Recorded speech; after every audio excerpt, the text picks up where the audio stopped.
Good morning class.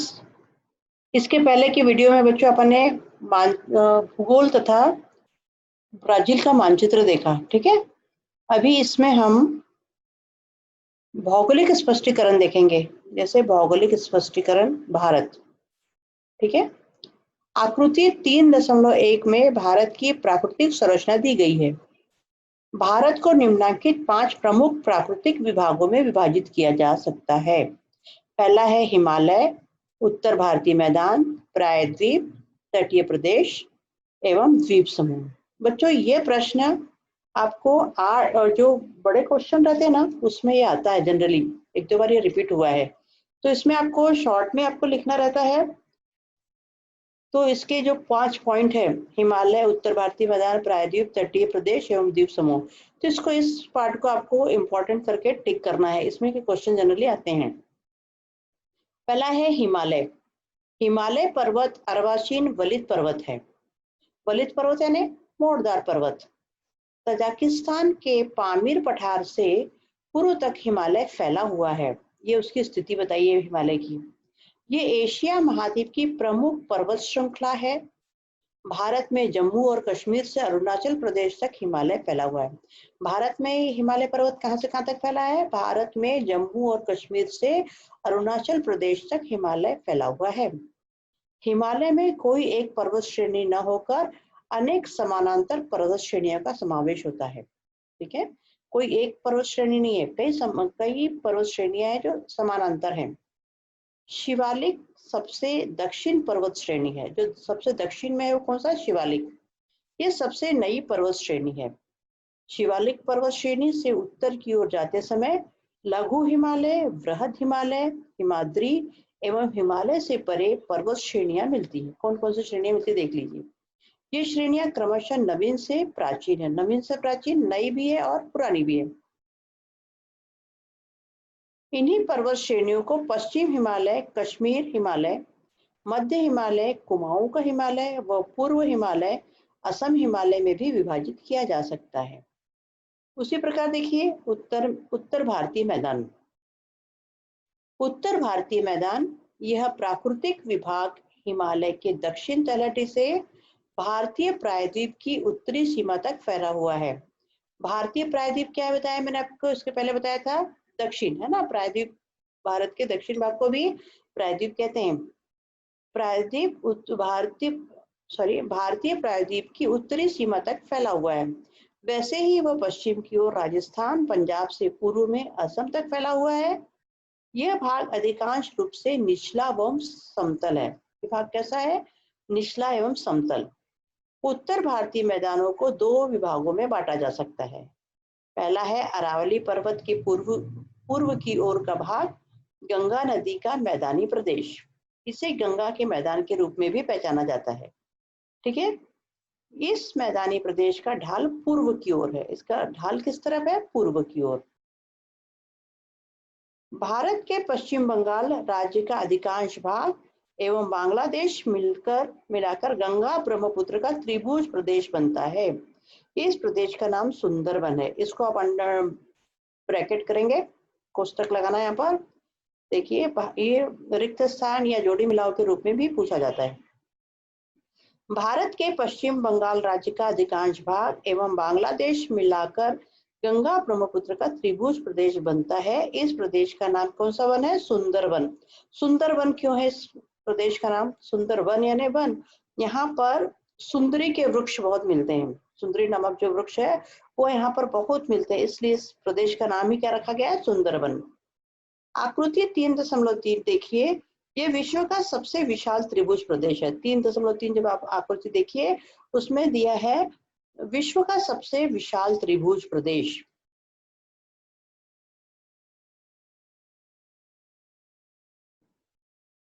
अब देखिए यहाँ पे जो चित्र दिया हुआ है 3.3 सुंदरबन त्रिभुज प्रदेश की प्रतिमा। ये देखिए यहाँ पे जो चित्र दिया है, उत्तर भारतीय मैदान के पश्चिम भाग में रेगिस्तान है। उत्तर भारतीय मैदान के पश्चिम भाग में क्या रेगिस्तान है? ये थार का रेगिस्तान या मरुस्थली के नाम से भी प्रसिद्ध है। इसको भी आप अंडरलाइन कर लीजिए। उत्तर भारतीय मैदान के पश्चिम भाग में रेगिस्तान है ये थार का रेगिस्तान या मरुस्थली के नाम से प्रसिद्ध है। राजस्थान का अधिकांश भाग इस रेगिस्तान से व्याप्त है। इसके उत्तर की ओर के भाग को क्या कहते हैं? पंजाब के मैदानी प्रदेश के नाम से जानते हैं। यह प्रदेश अरावली पर्वत व दिल्ली पर्वत श्रेणियों के पश्चिम की ओर फैला हुआ है। यह मैदान का निर्माण सतलुज व उसकी सहायक नदियां, कौन सी नदी बताइए? सतलुज व उसकी सहायक नदियों के निक्षेप कार्य से हुआ है। सामान्यतः पंजाब मैदान की ढलान पश्चिम की ओर है। इस मैदानी प्रदेश की मृदा उपजाऊ होने के कारण यहाँ कृषि व्यवसाय बड़े पैमाने पर होता है। मृदा यानी मिट्टी, यहाँ की मिट्टी कैसी है? उपजाऊ है, इसलिए यहाँ पर कृषि बड़े पैमाने पर होता है। प्रायद्वीप उत्तर भारतीय मैदानी प्रदेश के दक्षिण की ओर फैला हुआ एवं हिंद महासागर की ओर शंक्वाकार होता जाने वाला प्रदेश भारतीय प्रायद्वीप के रूप में जाना जाता है। इसमें अनेक छोटे बड़े पर्वत एवं पठार हैं। इनमें से उत्तर की ओर का अरावली सर्वाधिक प्राचीन वलित पर्वत है। वलित पर्वत मैंने इसके पहले बताया, वलित पर्वत और मोड़दार पर्वत एक ही है। इस भाग में समतल मैदानों को सीमांकित करने वाले पठारों की श्रृंखला मध्य भाग में विंध्य, सतपुड़ा पर्वत और पश्चिम घाट एवं पूर्व घाट पर्वतीय प्रदेश है।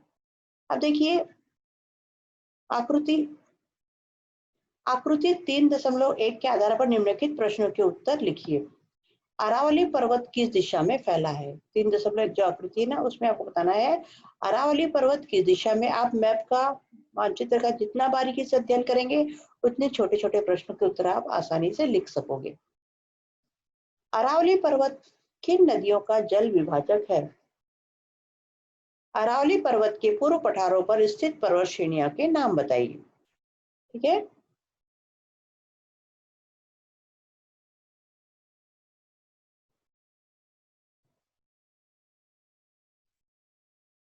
दक्कन के पठार का विस्तार किन किन राज्यों में है? दक्कन पठार के पश्चिम की ओर कौन सी पर्वत श्रृंखला है? पश्चिम घाट की विशेषताएं बताइए। ये आप मानचित्र को ध्यान से देखते हुए, दिशाओं का ध्यान में रखते हुए आप उसको ध्यान से लिखेंगे।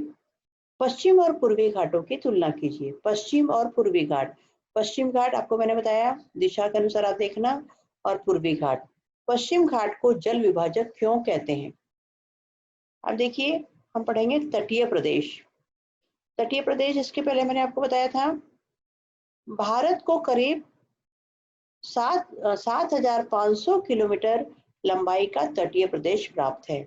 यह तट प्रायद्वीप के पूर्व और पश्चिम की ओर है ना। अपन ने देखा ना, तो भारत में ऐसे जो है, भारत का ऐसा भाग है ना,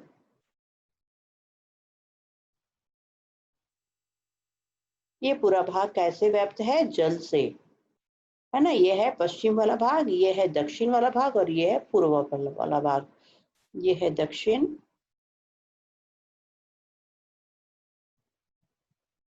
पश्चिम तथा पूर्व। ठीक है, और यहाँ पर आपको पता है हिमालय है, ठीक है ना, उत्तर में। तो भारत का तटीय प्रदेश कौन सा है? ये वाला। ये पूरा जो पोर्शन है ये तटीय प्रदेश है। ये वाला पूरा पोर्शन जो है ये तटीय प्रदेश है। पश्चिम वाला भाग ये है जहाँ पर अरब सागर है, पूर्व वाला भाग ये है जहाँ पर बंगाल की खाड़ी है, तथा ये हिंद महासागर। ठीक है, अब देखिए